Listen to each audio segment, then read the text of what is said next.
Vamos apanhar então a nossa Bíblia. Os irmãos podem ficar sentados? Glória a Deus. Nós vamos ler então, irmãos, é o capítulo 15 do Evangelho de Lucas. A gente vai ler a partir do verso 11.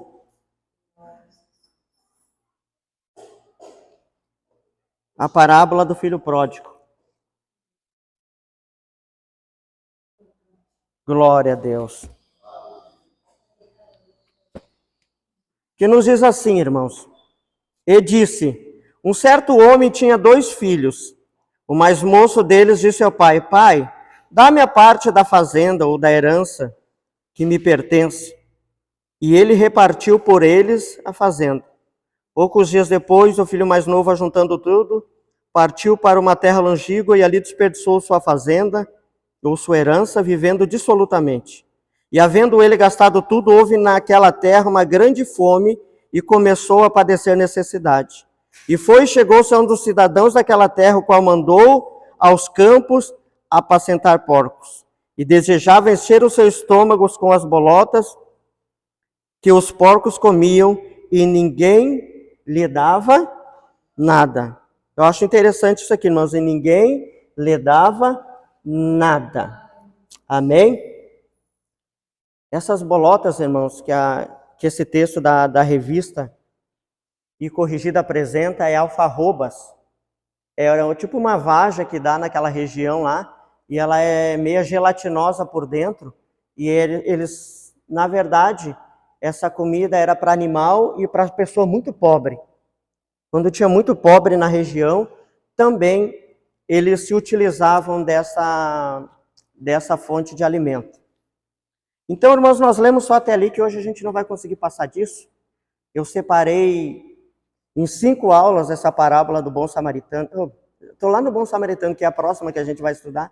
Parábola do filho pródigo. Então, e como ela é muito extensa, nós tem muita coisa boa para a gente aprender, então nós vamos aprofundar um pouquinho mais neste assunto. Certo? Irmãos, o que nos falta, irmãos? Parece um paradoxo, né? uma contrapartida, mas parece que o lugar que era para a gente mais aprender a palavra de Deus é na igreja, irmãos, e parece que é um dos lugares que menos a gente está aprendendo. Se fizer pesquisa hoje, irmãos, as pessoas, elas provavelmente vai passar de 40% as pessoas que estão dizendo que estão aprendendo alguma coisa pela internet que alguém está ensinando. Qual é o perigo disso, irmãos? É que eu sempre falo, o pão é Cristo, né? A palavra de Deus é o pão. João 6,35, Jesus disse: eu sou o pão da vida. Agora, irmão, todo livro que eu vou ler e todo artigo que eu vou estudar, eu sempre tenho ele por peixe. Por quê? Porque pão come cru, quer dizer, come de boca cheia, como diz a minha mãe. Mas o peixe tem que tirar o espinho. Esse é o perigo, irmãos. Então, eu, no meu ponto de vista, Nerizeu, falando aqui, eu tinha um pensamento, irmãos, que quando passasse aquele período da pandemia, os crentes iam vir de avião para a igreja. Iam pular de paraquedas a hora que estivesse passando por cima da igreja, nem esperar chegar no aeroporto, e iam pular de paraquedas. Como eu me enganei, irmãos. Como eu me enganei. Foi uma época, irmãos, que as pessoas ficaram em casa, então elas se utilizaram muito do seu celular, e infelizmente, irmãos, o que era para ser benefício, acabou sendo malefício. O que era para ajudar, acabou prejudicando. Amém? Então hoje, ao invés da pessoa vir para a igreja, ouvir uma palavra, ela vai lá no seu celular, ouve a palavra de quem quer ouvir, né? Não sabe que fundamento é aquele ali, de onde vem, né? Qual é a origem daquilo ali. Então, irmãos, mas a gente que sobrou ainda um restinho de fé e um restinho de temor a Deus, a gente vai procurar, de tempo em tempo, de passo a passo, a procurar e se encontrar mais com a palavra de Deus. Amém?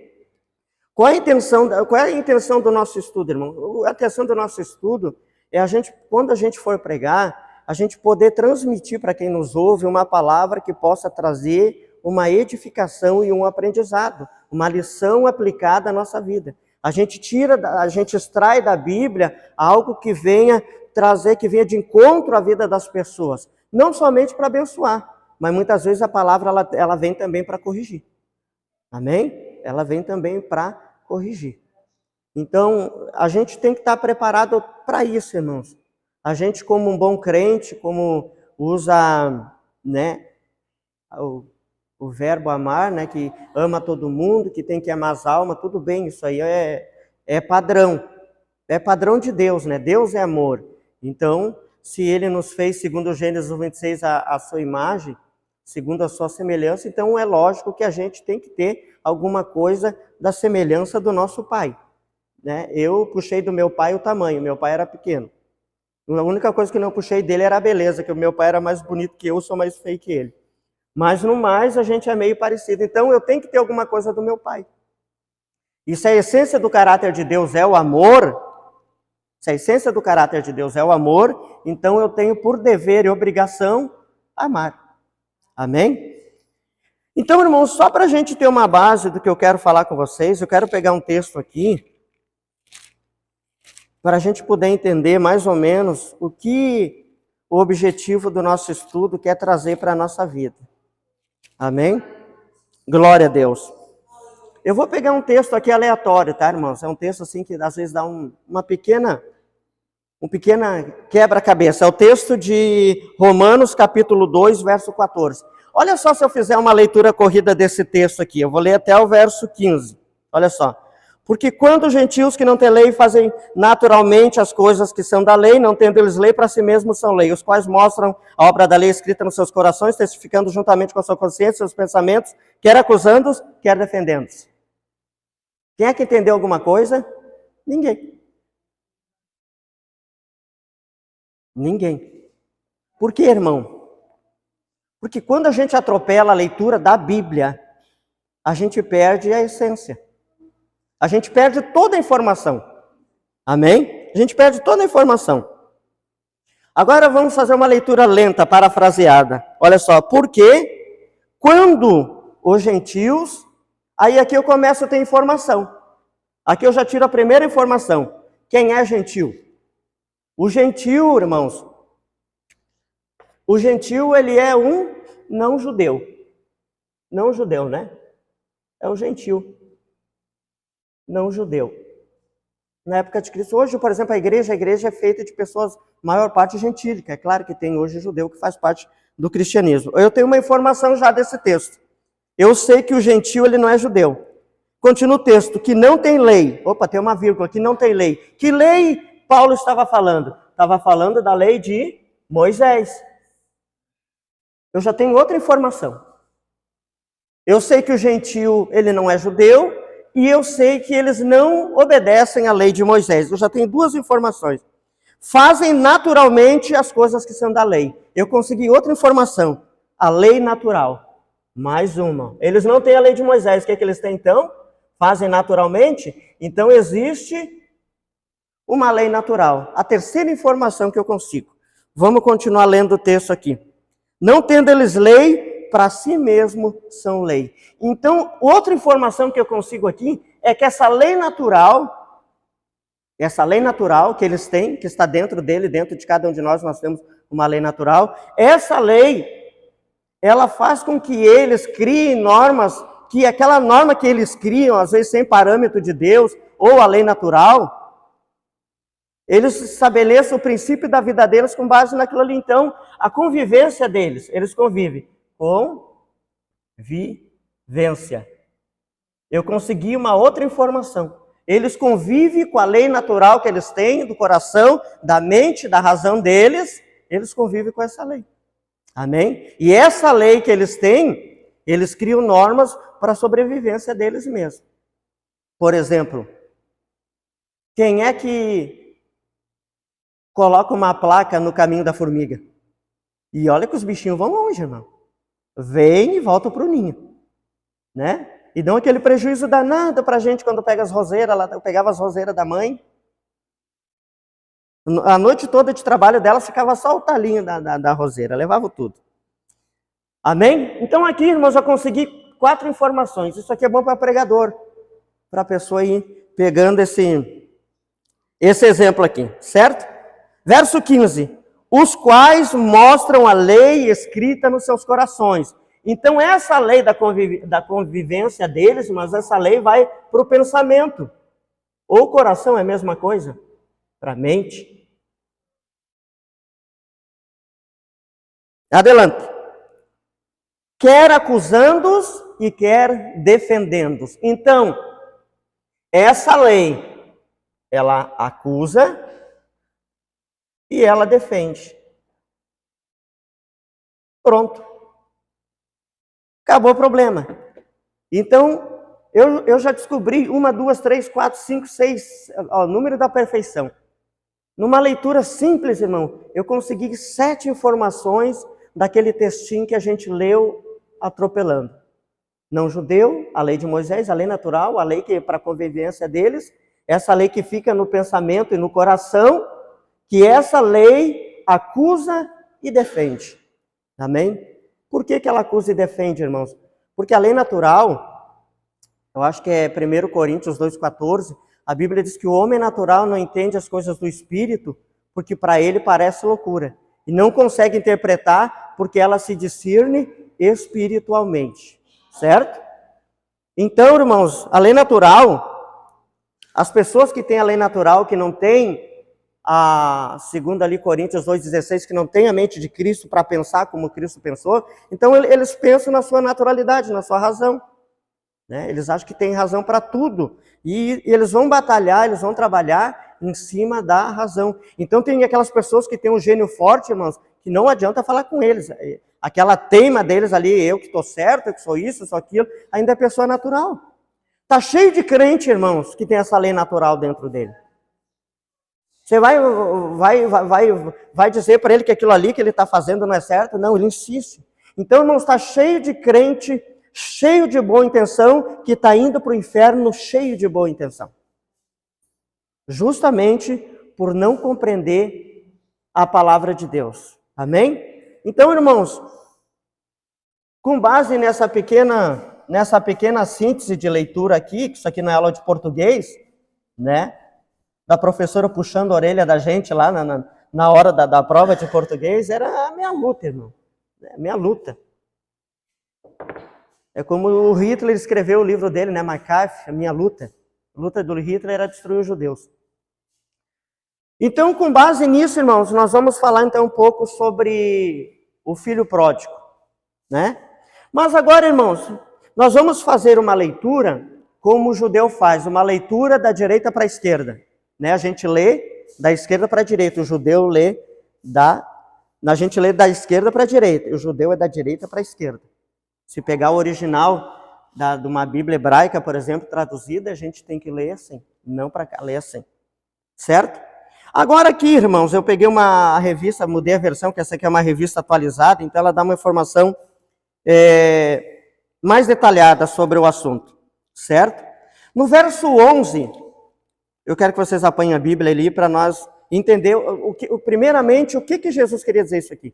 Isso aqui tinha um contexto histórico, tinha uma aplicação para a atualidade e tem uma aplicação espiritual aqui também. A gente vai estudar todas elas. Amém? E aí eu quero ir num culto que vocês estejam pregando essa palavra aqui. Amém? Glória a Deus. Veio até como é que é o nome dela? Lara? Lari ou Lara? Lara Manoeli também veio. Glória a Deus. Verso 11. Continuou. O que a Bíblia quer dizer aqui se ela continuou? Né? Se o irmão Cláudio estava lavando o carro dele... É 15. É Lucas 15. É, o mesmo Lucas. Se o irmão Cláudio está lavando o carro dele e para falar comigo, aí alguém vai passar lá na frente da casa dele e alguém vai dizer, ó, ele continuou lavando o carro. Se ele continuou lavando o carro é porque ele já estava lavando o carro. Amém? Então essa parábola, ela não começa com o filho pródigo. Qual é a parábola que vem antes do filho pródigo? Tem mais duas. A parábola da dracma perdida. Amém? Agora, se a gente lê, por exemplo, irmão, no verso 8 do capítulo 15 do livro de Lucas, o que a gente vai ler ali? Né? Verso 8 do capítulo 15, eu acho que a maioria dos irmãos tem a versão corrigida, né? Que é essa aqui que eu tenho aqui também. Já trouxe as duas para aliviar. Capítulo 15, verso 8. Verso 8. Os dois estão ao mesmo tema. Ou qual a mulher que? Ou qual a mulher que? Significa que ou qual a mulher que? Que essa história também não começa aqui. É a mesma coisa que eu apresento. Aqui eu tenho as duas canetas, ó. Daí eu vou dizer assim, ó.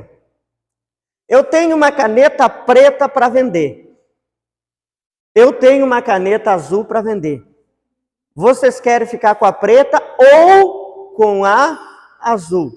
Significa que eu tenho uma caneta preta antes da caneta azul. Vocês entenderam? Então quer dizer, antes da parábola da dracma também tem outra parábola, que é a parábola da ovelha perdida. É isso? É isso, né? A ovelha perdida. Capítulo 15, também. Glória a Deus. Que homem entre vós, tendo 100 ovelhas, perdendo uma delas, não deixa no deserto as 99, não vai após a perdida até que venha encontrá-la. Certo? Então, mas qual é, irmãos, o contexto? Qual é a história? Onde começa essa história? Toda a história, irmãos, dessas três parábolas, ela está focada no verso 1 e no verso 2, que diz assim, ó, e chegaram a ele todos os publicanos e pecadores para ouvir. Isso aqui chama atenção, ó. E chegaram a metade dos publicanos e os pecadores, sim ou não? Uma parte dos pecadores, sim ou não? Não. Chegaram todos os publicanos e pecadores para ouvir. Amém? E os fariseus e os escribas murmuravam dizendo, este recebe pecadores e come com eles. Aqui é o início do nosso tema. Aqui é o início do nosso tema. Por quê? Porque Jesus, provavelmente eu estava no templo, ou estava dentro de uma casa, e chegou todos os pecadores e publicanos. Todos chegaram. Quem eram os publicanos, irmãos? Publicano era judeu que trabalhava para Roma para coletar imposto. Seria hoje a nossa Receita Federal, certo? Que coleta imposto para o governo. Então, os judeus, eles saíam, se apartavam, iam para fora de Israel para coletar imposto para Roma e cobravam imposto dos próprios judeus. Né? Por isso que quando Jesus encontrou, acho que é Lucas 19, né, com Zaqueu, ele prometeu devolver 4 vezes mais aquilo que ele havia tirado. E era a lei. A lei, quando uma pessoa tomava demasiado de alguém, tinha que devolver 4 vezes mais. Coisa boa, né, se a lei estivesse funcionando hoje. Eu estava rico. Amém? Glória a Deus. E os fariseus e os escribas, irmãos, eram aqueles que estavam dentro de Israel, entre os judeus, que conservavam a lei, só que os cabras eram muito soberbos, irmão. Certo? Se hoje a gente tivesse esse estudo aqui, por exemplo, e viesse alguém aqui, o irmão Cláudio convidasse um vizinho dele, um colega de trabalho, que é um viciado, que é uma pessoa perdida, que é uma pessoa violenta, que briga com a esposa, que agride os filhos, e vem para cá, um exemplo, entrasse aqui dentro, viesse para esse estudo, e se viesse o escriba e o fariseu, e eles olhassem da porta, eles não entravam enquanto eu não botasse para fora aquele homem. Amém? Eles não entravam enquanto eu não jogasse aquela pessoa para fora. Então, o que eles consideravam, irmão? Era basicamente considerando uma pessoa inferior um lixo. Um lixo. Se vocês pegarem a parábola do bom samaritano, que aquele homem estava jogado no chão, passou o sacerdote, passou o levita. Fizeram a curva, nem te vejo, deixaram o cabra tirado lá. Se o bom samaritano não tivesse efetuado o serviço, claro, é uma parábola, o cabra estava jogado lá até hoje, certo? Então, eles eram aquelas pessoas, irmãos, que tinham para eles tinham todo o princípio da lei, eles estudavam muito disso, a gente não pode tirar deles esse valor que eles têm, né? É um valor que a gente tinha que ter também, estudar. Então, eles agregavam esse valor do estudo, só que na aplicação era complicado. Amém? A gente pode conservar, irmãos, pode ser um bom ensinador, pode ter um bom aprendizado, mas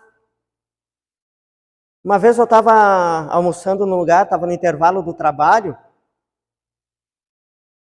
e tinha um menino, pai dele e um senhor que estava lá, né? Eles eram da alta sociedade, não sei se era médico, advogado, sei lá, era alguma coisa assim.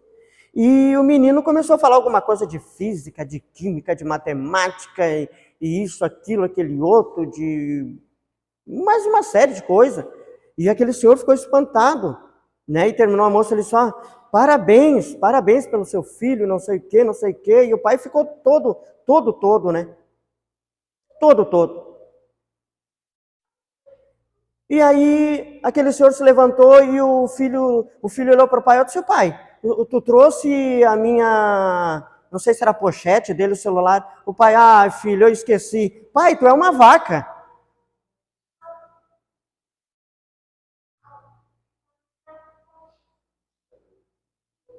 O que vocês veem nisso?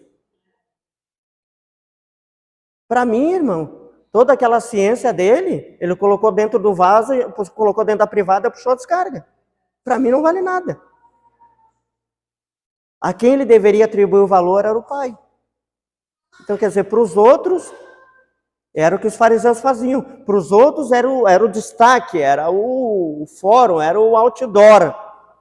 Mas para aqueles que eles tinham que ter misericórdia, eles não tinham. Puniam com severidade.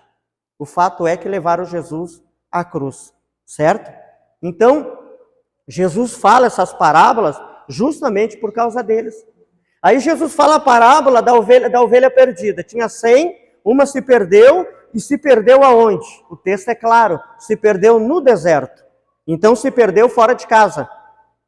Se perdeu no deserto, se perdeu fora de casa. Então eram muitas ovelhas, e o pastor deixou 99 e saiu atrás de uma. Resgatando, trouxe e houve festa. Em todas as 3 parábolas nós vamos ver isso. Achada a ovelha houve festa, achada a dracma houve festa, voltando o filho houve festa.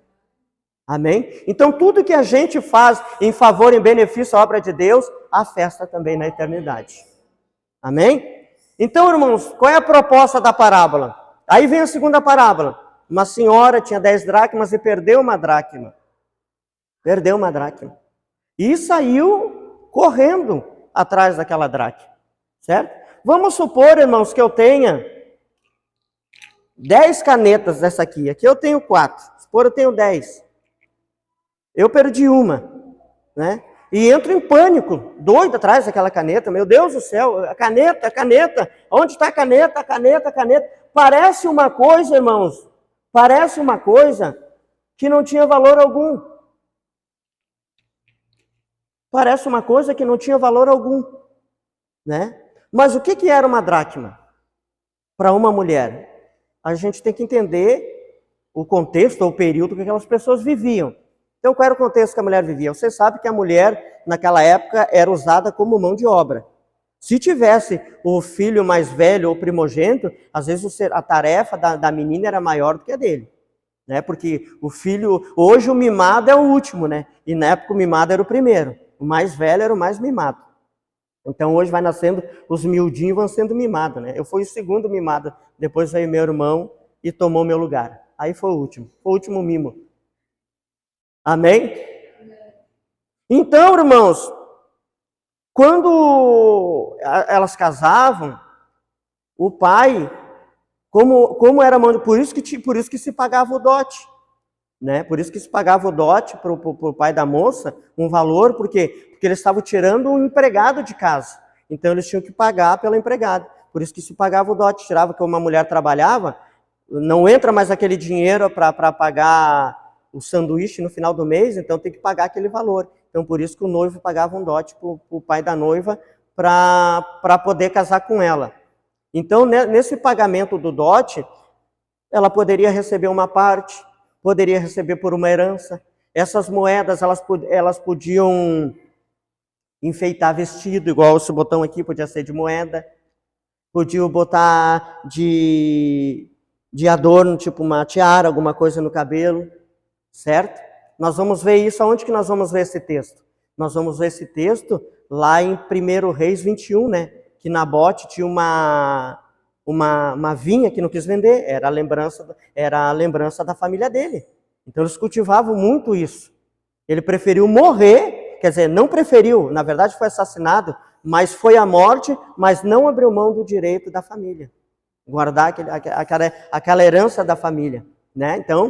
Então tinha isso. Então era um desespero, aquela mulher não podia perder parte da sua herança. E também podia ser que, como uma mulher, ela não tinha aquele status na sociedade, aquele dinheirinho que ela estava guardando, no futuro, se o marido dela perecesse, morresse, alguma coisa parecida, ela teria dinheiro para se sustentar até a morte. Amém? Porque muitas vezes o dinheiro dava até morrer, ou se não tivesse condições, ia morrer por necessidade. Ok? Então, irmãos, ela correu, encontrou a dracma, só que aonde a dracma foi perdida? A dracma foi perdida dentro de casa. Então, olha bem, a ovelha fora de casa, a dracma dentro de casa. A dracma era o menor número do que a ovelha era 100, a dracma era 10, só que se perdeu uma e uma, né? Filho pródigo também, se perdeu e tinha que retornar. A primeiro ponto, irmãos, que Jesus quer tratar aqui nessa parábola, que as 100 ovelhas, elas simbolizam todos aqueles pecadores que vieram. Porque a que se perdeu foi para o deserto. Deserto é fora de casa. Então, quer dizer que era aquela pessoa que saiu de casa, ou seja, os publicanos, eles eram de casa dos judeus, mas eles saíram de casa para trabalhar para os romanos, que ficava fora também dos limites de Israel. Então, em outras palavras, eles estavam perdidos. E quando eles vêm até Jesus, os publicanos e os pecadores, Jesus falou que há festa no céu quando um pecador, quando encontra a ovelha perdida. Então, eram aqueles pecadores que eram os perdidos, que estavam fora de casa. Deu para entender? E a dracma perdida, irmãos, Jesus estava querendo dizer que aquela dracma perdida eram os escribas e os fariseus, porque eles eram de casa. E sendo de casa, é aquela pessoa que está dentro da igreja e está perdida dentro da igreja. Eles com aquela ganância deles, que eu sou isso, que eu sou aquilo, que eu sou aquele outro, que eu sou aquele outro, mas não tinham amor nem a misericórdia, então eles estavam perdidos dentro de casa. Estavam dentro de casa, conhecimento de toda a lei, e com todo o conhecimento deles, eles resvalavam no maior princípio, que era o amor ao próximo. O fato é que eles se negaram a entrar, eles murmuraram de Jesus, criticaram Jesus, porque Jesus estava com os pecadores ali dentro da casa. Amém? Então veja bem, irmãos, que um outro ponto, uma aplicação agora para a nossa vida, que a ovelha, o pastor foi atrás, a dracma, a dona foi atrás, mas o pródigo, o pai não foi atrás. Por quê, irmão? Porque tem momento da vida que Deus vai atrás. Tem momento da vida que a gente tem que vir de encontro a Ele. Se a gente fosse uma dracma perdida e uma ovelha perdida, a gente podia ficar em casa hoje de perna cruzada, que Deus ia lá revelar para nós uma mensagem extraordinária. Mas Ele fez a parte dele da ovelha e da dracma, Ele veio aqui, Ele está aqui, e nós fizemos a nossa parte do pródigo, viemos à casa do Pai para encontrar com Ele aqui, e todos os âmbitos há festa. Amém? Entendido até aqui? Então essa parábola, irmãos, ela é uma tríplice parábola, né? Uma tríplice parábola. A ovelha, a dracma e o filho pródigo fala de um só assunto. Só que o filho pródigo, Jesus detalha um pouquinho mais, é o que a gente vai estudar agora, certo? Primeiro, irmãos, primeiramente, um testamento, né? Um testamento, ele só tem valor com a morte do testador. Isso é bíblico, né? Isso está em Hebreus capítulo 9, verso 16 e 17. Hebreus 9, glória a Deus. Hebreus 9, verso 16 e verso 17. Vamos ver o que diz lá? Glória a Deus. Porque onde há testamento, necessário é que intervenha a morte do testador. Verso 17. Porque um testamento tem força onde houve morte. Ou terá ele algum valor enquanto o testador vive? Né? Então, quando vem Cristo, que escreve o Novo Testamento, se usar por essa linha de pensamento, passou a ter valor com a morte de Cristo. Certo? Passou a ter valor. Então, o testamento, irmãos, a partilha dos bens, ela só poderia ser solicitada, né, com a morte do testador. Hoje se faz também o inventário, né, que se faz quando morre uma pessoa e não tem testamento, ela tem bens, aí faz o inventário para dividir lá entre a família antes que eles se desmontem, né? Pega uma madeira, cada um lá se desmonte pela herança. Muito bem. Então, isso aqui não teria valor. Então, o pródigo, irmãos, o filho que virou pródigo, ele começa, então, as avessas. E aqui a gente vai ver quão profunda é essa parábola. Quão profunda é essa parábola.